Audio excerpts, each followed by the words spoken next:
Oke, di sini saya akan menjelaskan tentang definisi kepada komunikasi.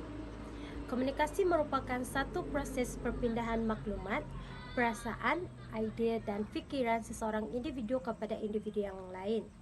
Ia juga didefinisikan sebagai satu proses interaksi di antara hidupan dan merangkumi perbuatan menghantar maklumat serta pertukaran maklumat. Komunikasi ini dapat disampaikan dalam pelbagai bentuk, sama ada dalam bentuk lisan ataupun bukan lisan, misalnya seperti bahasa gerak-gerik, bahasa isyarat, pandangan mata, sentuhan, dan penulisan. Seterusnya adalah definisi bahasa. Menurut Kamus Pelajar edisi kedua, bahasa bermaksud sistem lambang bunyi suara yang digunakan sebagai alat perhubungan dalam sesuatu kelompok manusia untuk melahirkan perasaan dan pikiran.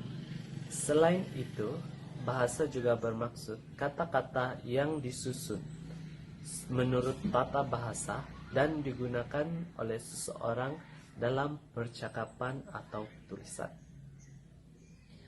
Dalam kajian psikolinguistik pula ada mengatakan bahwa bahasa merupakan sarana komunikasi utama dalam kehidupan manusia di dunia ini, baik dalam bentuk lisan, tulisan maupun yang hanya berupa simbol.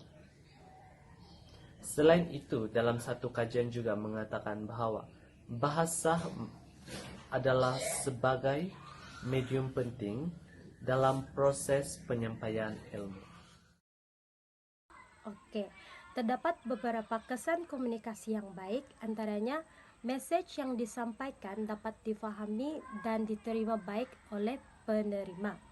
Kedua, makna message difahami dan dikongsi bersama oleh kedua-dua pihak. Yang ketiga, dapat meningkatkan kepercayaan dan keyakinan pihak lain terhadap kita semasa menyampaikan message tersebut. Yang keempat, memudahkan dan melakukan sesuatu perbincangan dengan baik, serta masalah juga dapat diselesaikan dengan baik sekiranya cara kita berkomunikasi dengan orang itu dilakukan dengan baik. Terusnya saya akan membincangkan mengenai kepentingan berkomunikasi dengan baik. Kepentingan berkomunikasi dengan baik adalah memudahkan seseorang individu dan kelompok melaksanakan peranan ataupun tanggung jawab masing-masing. Selain itu, kepentingan berkomunikasi dengan baik adalah untuk memudahkan golongan muda mendapat pekerjaan.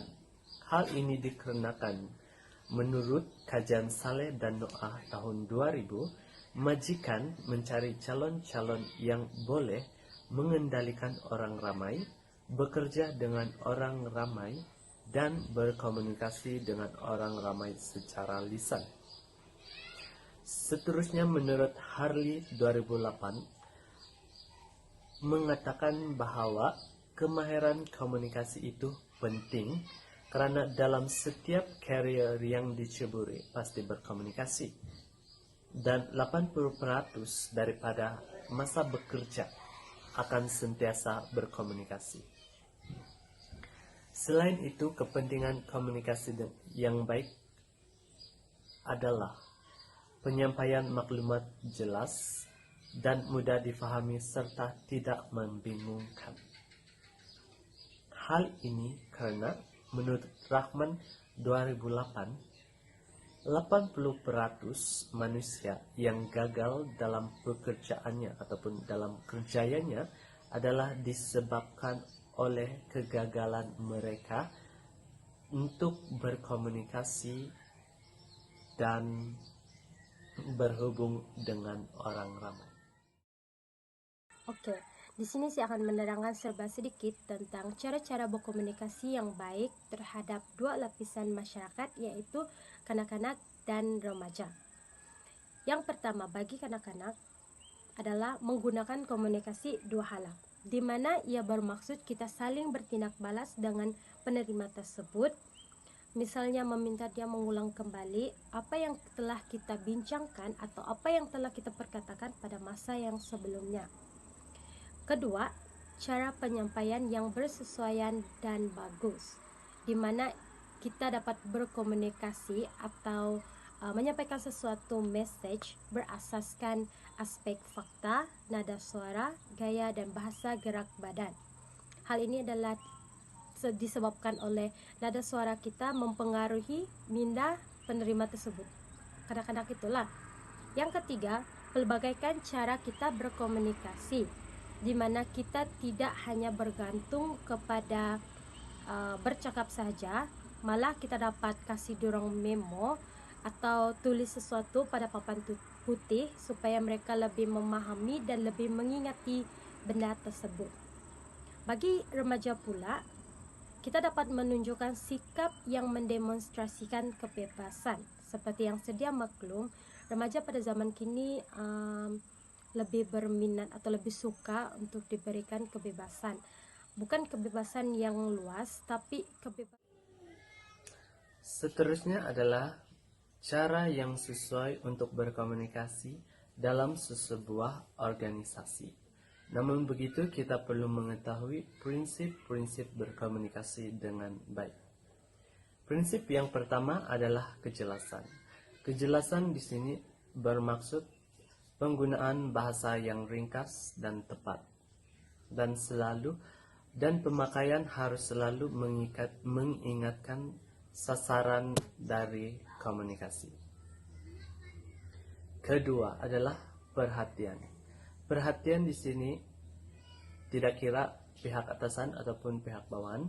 Kita perlu memberi perhatian yang sepenuhnya apabila seseorang itu berkomunikasi agar perkara-perkara yang disampaikan itu tidak ketinggalan ataupun perkara-perkara itu dapat kita pahami secara menyeluruh.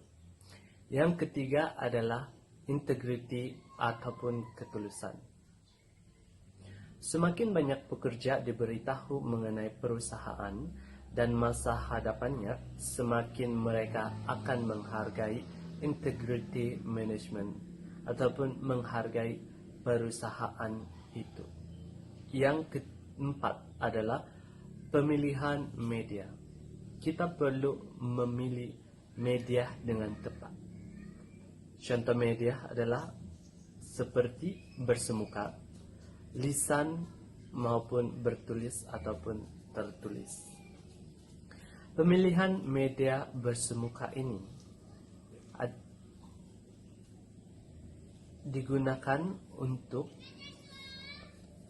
berkomunikasi secara langsung dengan seseorang, seperti wawancara, dan berkomunikasi secara bersemuka ini dapat mengeratkan ataupun merapatkan antara dua pihak.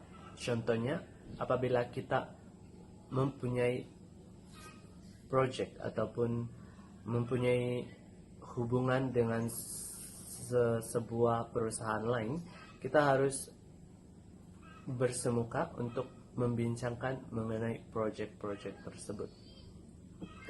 Yang kedua, pemilihan media secara lisan. Pemilihan media secara lisan ini menggunakan telepon, radio, sistem komunikasi timbal balik. Hal ini digunakan untuk memberitahu secara awal apabila kita ingin membuat temu janji. Contohnya, dua perusahaan ini perlu membuat temu janji untuk membicarakan mengenai proyek, dan mereka harus menggunakan media secara lisan, menggunakan telepon ataupun sebagainya. Yang ketiga adalah penggunaan secara bertulis, media secara bertulis. Hal ini mungkin pemilihan media yang terakhir untuk seseorang. Hal ini dikarenakan apabila kita tidak dapat membuat perbincangan secara bersemuka ataupun secara lisan, kita boleh menulis surat menggunakan media bertulis untuk menyampaikan surat pemberitahuan kepada sebuah organisasi. Sekian, terima kasih.